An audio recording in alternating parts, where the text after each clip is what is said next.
to be talking goal setting now, in particular, the WOOP method. So this again is a well-researched method that helps with goal setting. So I will take you through a few different goal setting frameworks, and you choose what works best for you.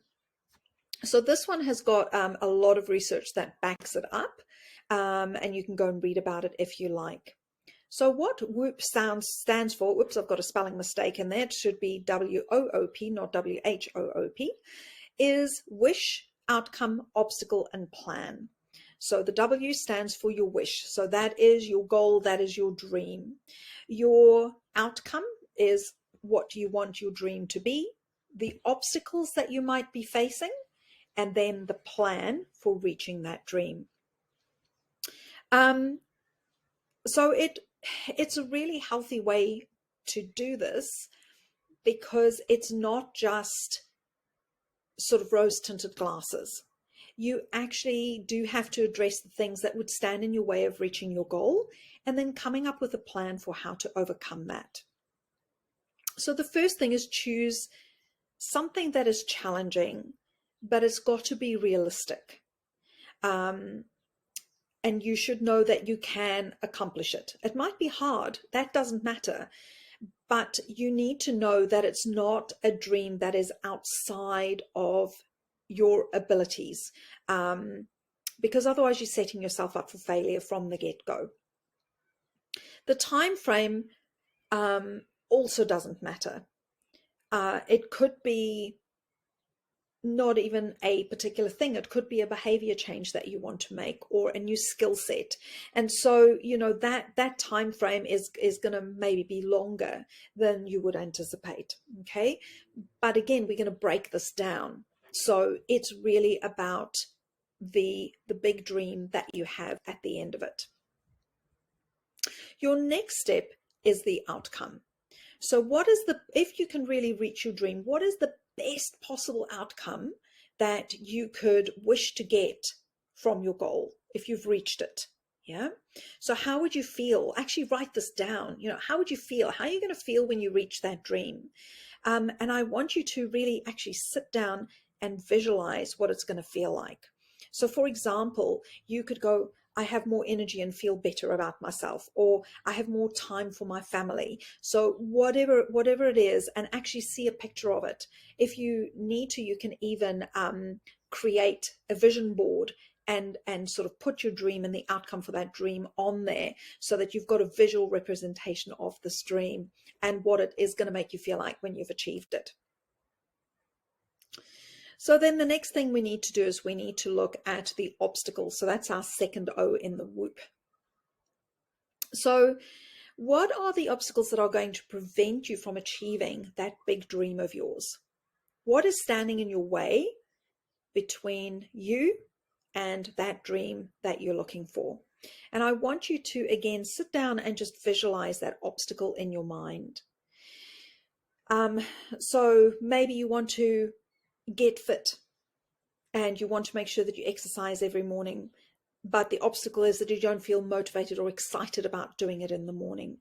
You might be procrastinating, going on Facebook. You might be too tired to do your reading when you've set your time for it. So what is the obstacle that is standing in your way from being able to take that next step towards reaching your dream?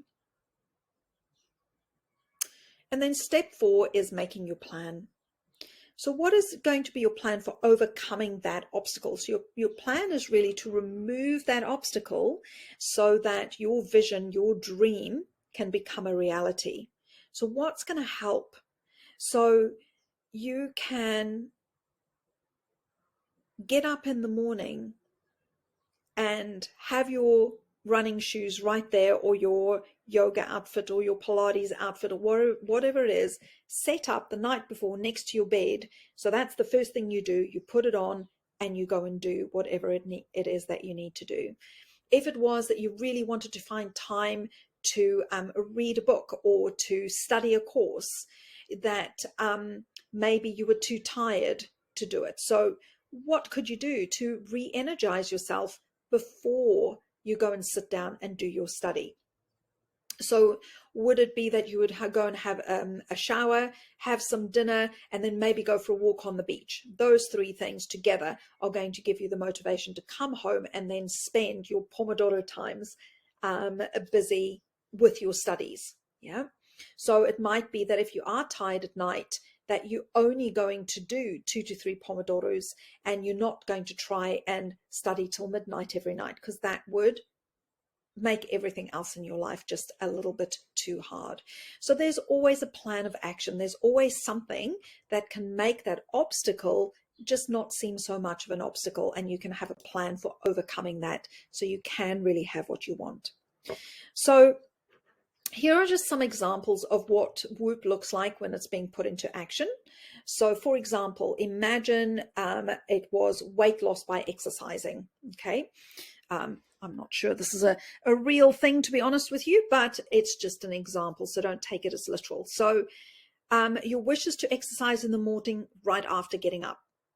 The way that you're going to feel when you've lost that weight is that you're going to be proud, you're going to be energetic, you're going to feel like you're doing a really good job of looking after yourself. Your obstacle is the fact that you don't feel like doing it and you would rather just skip it. I can get on board with that. I understand that procrastination. And so your plan is that if you get up in the morning, you immediately put on your running shoes and start exercising. You don't even think about it. It's just what you do. Here's another example. So you want to watch less TV and read more. Who wouldn't want to do that? Oh, I love that. I love reading more. And it's something that my son loves as well. So, and I would like him to have less screen time. So this might be a really good thing to do. So my wish is to waste less time watching TV and instead read more. What is the outcome? That I'm learning, I'm getting smarter, I'm feeling better, enjoying ideas, and feel like you're spending quality time with yourself. You're spending your time wisely rather than just wasting it away. What is your obstacle? The call of the TV is just too strong, and you'd rather be doing that. You'd rather be procrastinating doing that, even though you know you'd prefer to be reading. So when you catch yourself watching TV, you're going to immediately turn it off and pick up that book that you've put right there on the coffee table in front of you, next to you on the little occasional table next to you, whatever it is.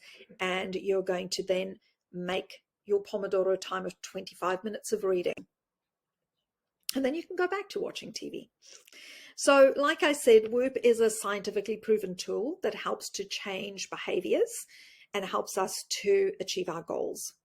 So it has mental contrasting as well as implementation. So that means that we're looking at the outcome, but we are also addressing the obstacles. So by looking at the positive and the negative, we're actually having a much more realistic outcome. We're more likely to change our behavior for the better if we actually have that balance of the positive and the negative right next to each other.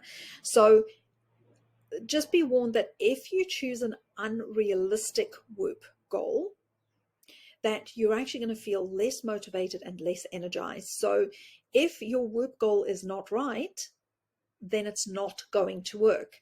So that's immediately your indication that the goal that you've set yourself is not right. You need to stop immediately, go back to the drawing board and choose something more appropriate.